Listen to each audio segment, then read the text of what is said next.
and Ibn. Introduction. For over 3,000 years, the ancient Egyptians developed one of the most sophisticated understandings of the soul ever recorded. Long before Greek philosophy, long before the world's major religions emerged, the Egyptians believed that a human being was not one soul, nor even two, but 6 distinct spiritual components working together. These 6 parts, Ka, Ba, Ok, Ren, Sheut, and Ibn, formed the blueprint of identity, consciousness, memory, morality, destiny, and immortality. Today, we journey into the deepest layers of Egyptian spirituality, a world where shadows had life, hearts could testify, and names carried the power to keep a person alive forever. This is the complete breakdown of the Egyptian soul. Chapter 1: The Foundations of the Soul. To understand the Egyptian soul, we must first understand a simple idea. The ancient Egyptians did not separate the physical and spiritual worlds. To them, both were woven together like threads on a cosmic loom. Life was not linear. Life was a cycle. Death was not an ending. Death was a transformation. And the soul was not a single thing, it was a system. To survive death, these 6 parts had to remain connected. If even one part was lost, eternity could collapse.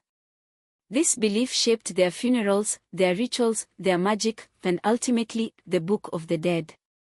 Chapter 2: The Ka, Life Force and Spiritual Double. Nature of the Ka. The Ka was your life force, the invisible twin that accompanied you from birth. Egyptians believed it was created by the god Knam, who molded each person on his potter's wheel. The Ka was your energy, your vitality, your breath, your hunger, your aliveness. The Ka after death. When the body dies, the Ka does not die. Instead, the Ka remains near the tomb, continuing to exist in a spiritual dimension. This is why the tomb was called the House of the Ka. Offerings for the Ka. Food, drink, incense, and prayers were offerings consumed by the Ka, not the body. They believed, if the Ka is fed, the soul thrives. If the Ka starves, the soul weakens. Ka statues. Many tombs contain statues inside hidden chambers. These statues were physical anchors for the Ka, backup bodies if the main body decayed. The Ka in daily life. Even the living had a connection to the Ka. Dreaming, intuition, and inspiration were considered moments where the Ka interacted with the conscious mind. The Ka is the foundation. Without it, no transformation is possible. Chapter 3: The Ba, Personality, Freedom and Movement. What the Ba represents.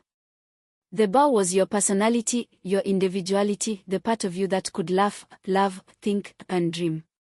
It is often depicted as a human-headed bird, symbolizing freedom of movement. The Ba's freedom after death.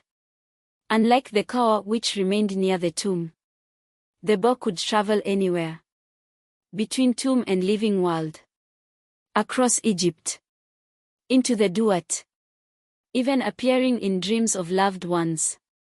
The Ba must reunite with the body. Egyptians believed the Ba must return to the body every night.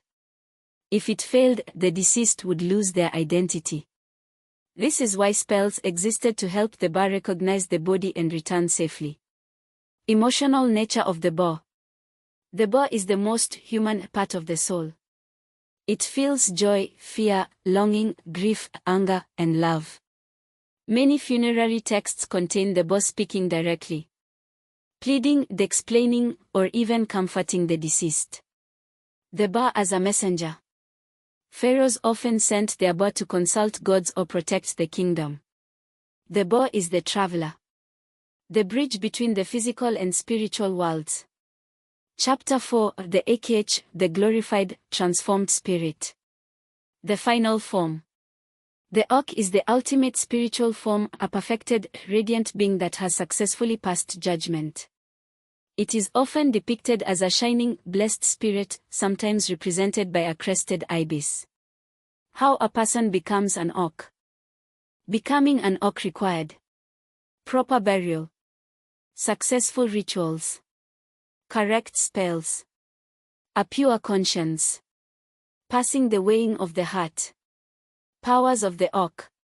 Once transformed, the oak becomes powerful, eternal, capable of influencing the world of the living, worthy of joining the gods. The oak as a guide. Ancestors who became Aku, plural, could guide, protect, and watch over their families. The oak and cosmic order. The oak was connected to the stars, the imperishable ones, in the northern sky, symbolizing eternal life. Chapter 5 The Ari-En, the sacred name. Identity preserved through name. The Ran was a person's name, but more than that. It was their identity, memory, and legacy. Speaking the name gives life. As long as a person's name was spoken, they continued to exist. To erase a name was the most powerful curse in ancient Egypt. Names on tombs and statues. This is why names were inscribed on sarcophagi, on walls, on statues, in papyri. The Ran and magic. Knowing someone's Ran gave power over them. This is why gods guarded their secret names. Spell 25 and name protection. Many spells focus on preserving the Ran, protecting it from being forgotten or destroyed. The Ran is memory made eternal. Chapter 6 The Sheut, the shadow. The shadow as soul. The Sheut, or shadow, was seen as a living part of a person, constantly present but mysterious. The shadow's spiritual power. Egyptians believed the shadow contained a person's essence and couldn't be separated from them. Shadow magic. Some rituals used shadows as proxies in spellcasting, either for healing or protection. Shadow figures in tomb art. Often represented as dark silhouettes behind the deceased. The shadow in the afterlife. It traveled independently but always stayed connected to the soul. Chapter 7 The Ibn, the heart and moral center. The heart as the seat of emotion.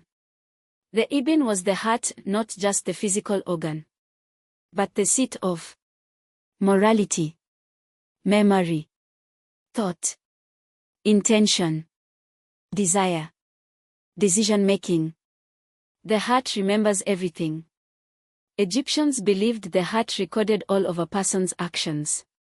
Unlike the brain, which they removed during mummification. The heart was left in the body because it was considered essential for judgment. The weighing of the heart. This is the most important moment in the afterlife. The heart is weighed against the feather of Ma'at. If lighter than the feather, eternal life. If heavier, the soul is destroyed by Amit. Spell 30b, a heart protection spell. One of the most famous spells. A plea for the heart not to testify against the deceased. Heart scarabs. Green scarabs placed over the heart protected it during judgment. Chapter 8 How the 6 parts work together. The Egyptians believed immortality required harmony. The cow must be fed. The bow must return. The oak must be achieved. The Ran must be remembered. The Sheut must remain attached. The Ibn must be pure. Without unity, the soul could collapse, wander, or be forgotten. Chapter 9 Connection to the Book of the Dead. The spells of the Book of the Dead were designed to strengthen the cow, guide the bow, transform the oak, protect the Ran, guard the Sheut, purify the Ibn. Every spell interacted with at least one component of the soul. Conclusion. The Egyptian soul is one of humanity's most intricate spiritual frameworks. More than mythology, it is a philosophy of identity, morality, memory, transformation, and eternal life.